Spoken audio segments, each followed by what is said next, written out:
Биз болсо улантабыз кадырман телекөрүүчүлөр, түз эфирдебиз. Таң маанай берүүсү. Иш сапарын алда карай улантат жана бүгүн биздин студиябызда ардактуу, кадырлуу коногубуз бар. Коногубуз менен тааныштыралы, обончу, аткаруучу, көптөгөн ырларга өмүр берген агайыбыз биздин студиябызда конокто. Болот Токтобаев агай, саламатсызбы? Саламатсызбы менен келиңиз агайдын жанына отуралы, айжан. Жакыныраактан баарлашып, маек куруп, агайдын обондоруна сугарылалы. Ассаламу алейкум агай, кош келиңиз. Таңкы маанайларыңыз кандай? Эң жакшы, буюрса эң жакшы. Жакшы келиңиз. Бүгүнкү эртең мененки таң эмнеден башталды, агай? Эртеңки таң эрте туруп, кыздарым сабга даярдайбыз, чогуу жеткизебиз дегендей, ушундай. Анан силердин чакырууңар менен бул жака даярданмай. Эң сонун. Кош келиптирсиз дагы жолу. Агай анан бүгүн биз балалыкка кайтуу деп тема тандап алганбыз. Сизди дагы чакырган жерибиз бекеринен эмес. Ушул сиздин балалыгыңыздан баштап, балалыгыңызга дагы бир аз баш багалы деп, аны менен катар сиздин чыгармачылыгыңыз жөнүндө бир аз азын-аулак кеп калалы деп турабыз. Чу дегенде эле сурообуз мындай болсун. Балалыгыңыз кайсыл жактан өттү эле, кандай өттү эле, балалыгыңыздагы эң кызыктуу окуялардан бүгүн бөлүшүп өтсөңүз. Жакшы болот. Бекеринен алтын балалык, аруу балалык деп айтылбайт эмеспи? Мен балалыгым мен 69-жылы, 1969-жылы төрөлгөнмүн. 70-71 жылдары биз ата-энебиз өзгөндөн Ирису деген совхоздун бар, ошол жакта чоңоюп калдым мен. Өзүм Каралжада төрөлгөнмүн. Балалыгым ошо Ирису деген айылда өттү. Ошол жакта мектепте окудум, 8 класста. Айрыкча мен эң жакшынакай эсте кала турган балалык кезим, атам койчу болчу. Биз жайлоодо, мен эч эсимден кетпейт, жайлоодо көбүрөөк чоңойдум да, көбүрөөк болдум жайлоодо. Баракелди, эң сонун. Жайлоодогу балалык гребендер салыш керек. Кымыз, айран, Андагы тунук булактар, жап-жашыл чөп, көк мыйсаң. Керемет нерсе. Эң сонун. Агай, бала кезде ар бир кичинекей бала мотурайган бөбөктөрүбүз кыялданат да. Сиз бала чагыңызда көбүнчө эмнелерди кыялданчыңыз эле? Бала чактагы кыялдар. Бала чагымда эми багы абдан эле бала кезимде кыялданганымды билбейм, бирок мен кыялданчу элем ошол жайлоодо жүрүп, ошо бир окуяны айтып берейин. Кыялданган бойдон мен ат минип алып койду кайтарып жүрүп, өзүмчө кыялданып багы жайлоодон багы коктоголотторду аралап, булактарга түшүп, ат сугарып, өзүмчө сууга бетим чайкап, ушинтип жүрө бериптирмин койду тукмап. Бир убакта эле үн чыгат, атам болот деген. Кайгысын карасам эсиме түшүп, кой эсиме түштү, карасам атам койдун балы ылдый карап кетти. Каякта жүрөсүң сен деп ушул эсимде калган да. Эми андай сонун күндөр, ушулда бир кыялданып кеткен экен. Жаратылышты абдан сүйөм. Бул эми ушул биздин менин ошо чыгармачылыкка болгон жан дүйнөмдүн белгиси болсо керек деп ойлойм. Сөзсүз чыгармачыл инсандар өзгөчө баягы катардагы адамдар көрө албаган нерсени көрө билген ушундай бир сезимтал жан дүйнөсү дагы башкача инсандар болсуңар. Анан агай обончулукка кадамды кантип таштап калдыңыз эле? Алгачкы обон чыгарганыңыздагы желге аяктуу колуңузга караган күндөрдөн эстеп, ошол эмоциялар менен бөлүшсөңүз. Мен обон чыгарып калууга биринчиден ошо мектепте жүрүп 4-классыман комуз үйрөнүп атаман, комуз чечип атам, комуз үйрөнүп комуз чечип калдым. Кийин анан мен 8-классты бүтүп академияга бир аз кызыга баштадым. Анткени обончулардын ырларын баймамай болуп, эмнегедир кызыга баштадым. Анан 8-класс бүтүп биз Каралжага кайра көчүп келдик, өзүбүздүн жерибизге. Анан ошол жерден мен Талант Турганбаев деген агамдын үйүнөн тууганыбыз да, мен абам баласы. Ошонун үйүнөн аккордеон көрүп калдым, ушундай чоң вальтмейстер аккордеон экен, немецкий.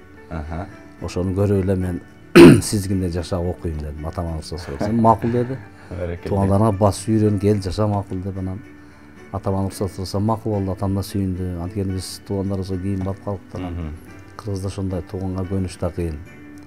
Туугандан алыстоо дагы бул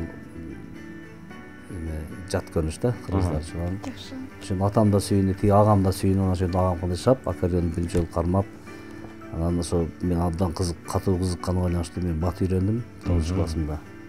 Ошол эле убакытта аккордеон үйрөнүүнү бирге эле ошо обон чыгарууга аракет кылып, обон чыгара баштадым да. Ошол эле убактыңызда, балалыгыңызда чыккан той демек. 14 жашымда биринчи обон чыгаргам. Таң эртең менен сиздин сонун чыгарма болсун. Макул, рахмат. Бул берүүнүн негизги тематикасы балалык жөнүндө экен.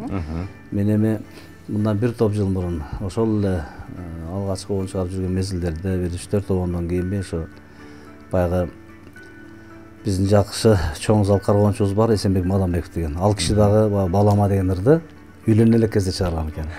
Мен да ошо кызыма арнап, мен ошол убагында сөздү ошондой бир балдарга ылайыктуу маанайда чыгып калган экен. Кийин ойлосом, анан мен кызыма арнап ошол оонду түздөп, оңдоп, ошо сөз жазып кыздарыма арнадым эле. Сөзүн болсо белгилүү манасчы Рыспай Исаков деген агайыңардыкы, кызыма дегендер. Ошол аткарып берейин, эми тема балалык жөнүндө болот баягы.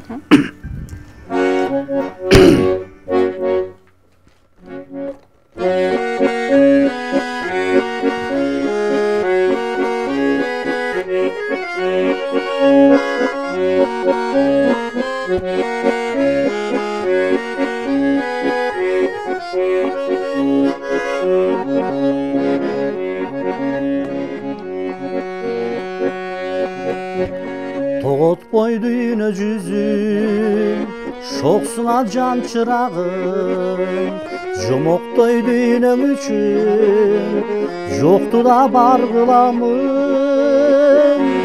Татына кызым менин, обуру көңүлүмдүн, азбаган кыз өлөңүн, жомогу өмүрүмдүн. Татына кызым менин, обуру көңүлүмдүн, азбаган кыз өлөңүн, жомогу өмүрүмдүн.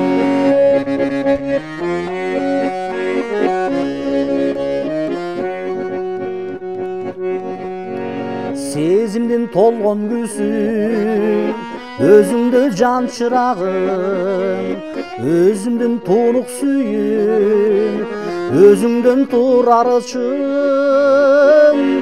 Татына кызым менин, обуру көңүлүмдүн, азбаган кыз өлөңүн, жомогу өмүрүмдүн.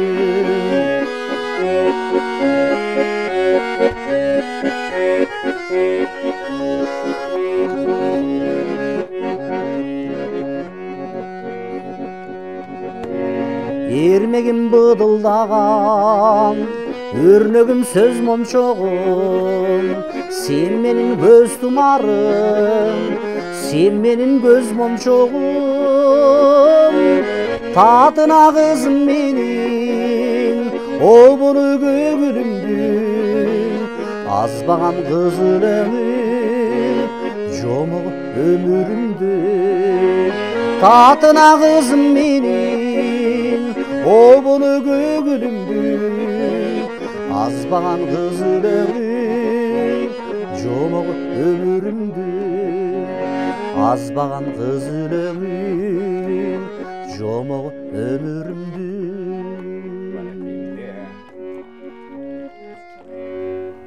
Бар болуңуздар эле агай.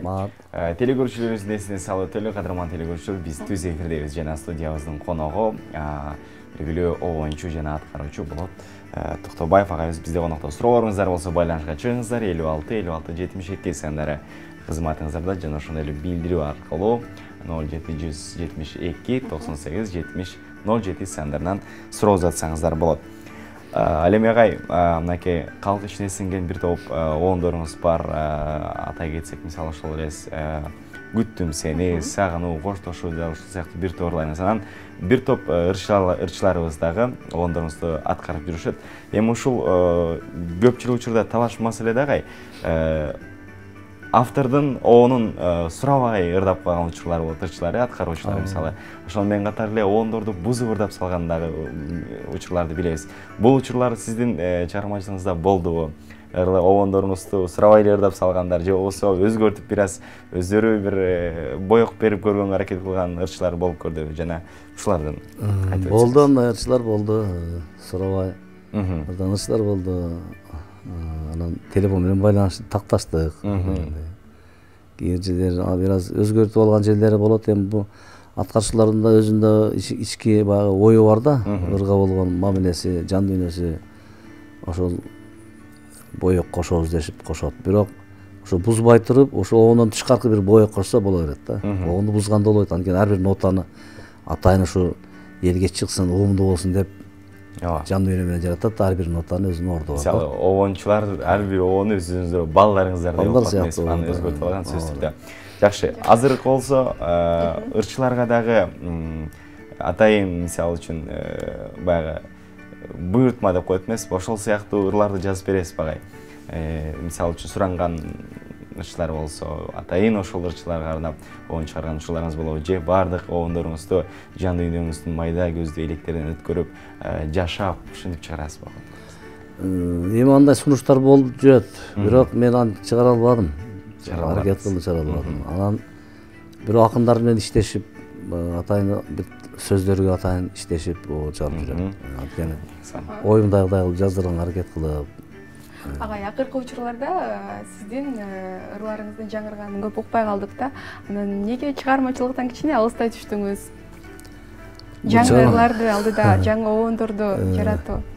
Илгери ушу биз жаш кезде укалчылык элек да, ушу улуу мундагы чамач адамдарданчы бул алыстап кеттим деп айта албайсың. Бул оору дейт да. Бирок ушул убакыт өткөн сайын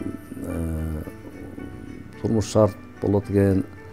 Көп жаш кездегидей кирип, көп баягы убакыт саатын же болбосо ой ушундай бир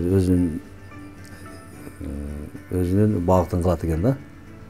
Бирок чыгармачылыктан алыстап кеттим деп айта албайм. Анткени күнүгө ушул жөнүндө ойлоносуң, изденесиң.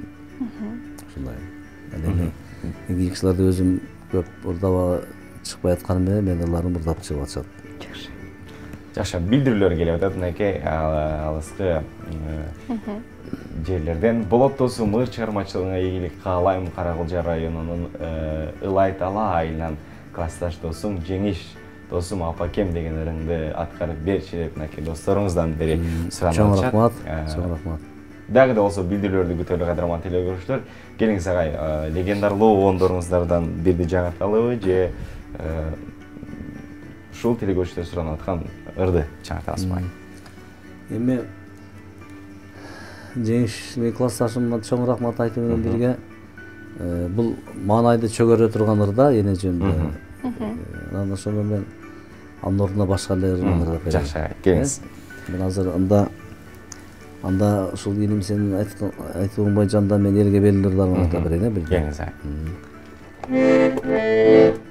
Сүйүп жүрдүм деген ырымды аткарып берейин. Оонун сөзү Гүлжамал Абдылдаева деген эжекебиз жазган. Жакшы, келиңиз агай.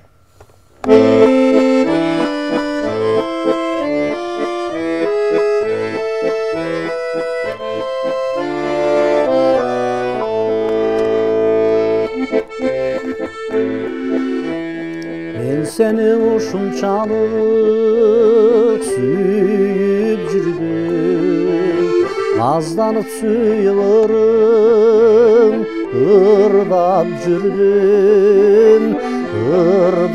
жүрдүм, ичирип өткөрүнбөй калганыңдан кулсама чыдай албай ыйлап жүрдүм.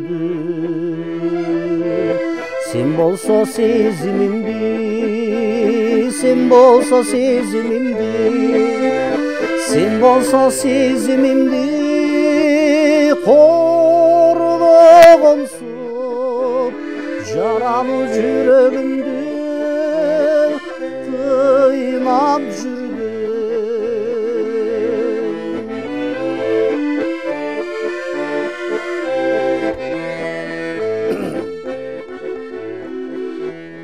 Adamlar biri kor, biri zar, degan söz anık eken, akılmandım. Jolup meni süygön bir adamgan, sen degen jürek dartım alıp saldım. Jolup meni süygön, jolup meni süygön, jolup meni süygön bir adamdan sen degen jürek dartım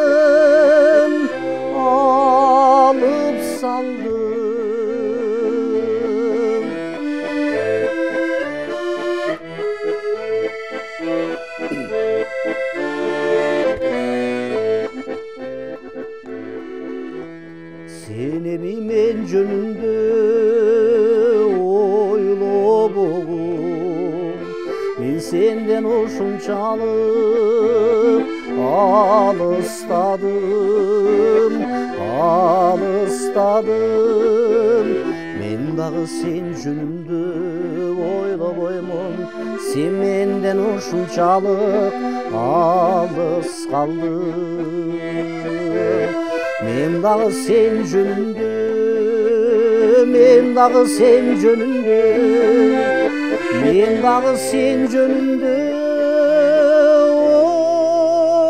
ойлобоймун сен менден ушунчалык алыс калдым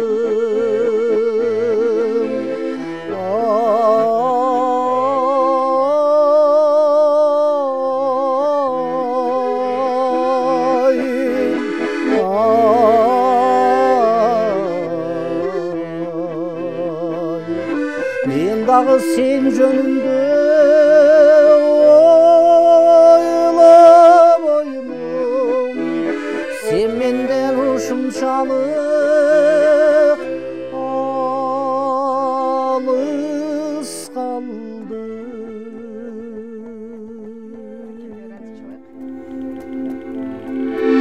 Ай, баракелде, бар болуңуз агай.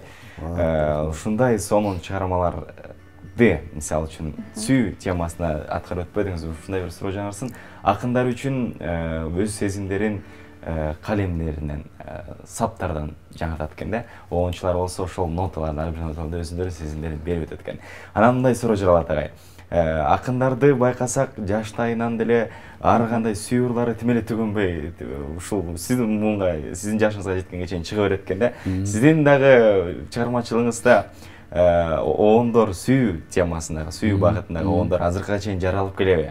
Анан ар бир жаралган оондордун сезимдер себеп болобу, бирөөгө арналат го эмеспи? Анан кийин кантип жашап, жазып жүрөгүңүздөн чыгарып атат? Учурда дагы чыгарып атасызбы ушундай оондорду?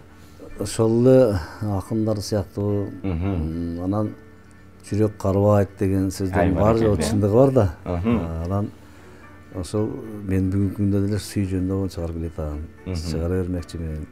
Анткени сүйүү бул баягы терс жагында эле кабыл ала бериш керек. Сүйүү адамда жашаш керек.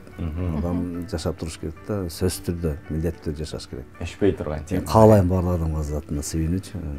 Бул улуу, таза ыйык тема сүйүү деген. Рахмат агай. Агай, учурда өзүңүздүн үй бүлөңүз тууралуу дагы айта кетсеңиз. Өзүм үй бүлөм, жубайыңыз дагы чыгармачыл адам. Жубайым да чыгармачыл адам. 1 ұл 4 қызым бар. Ең кичине қызым 1 жаш 9 айда. Азыр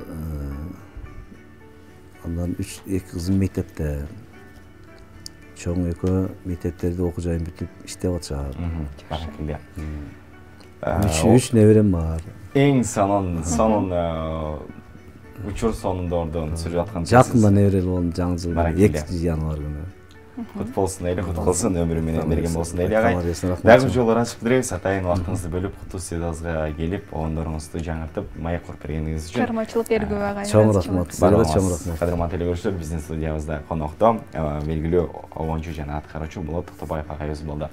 Ал эми биз болсо берүүбүздүн кадамын алдыга көздөй таштай бермекчибиз.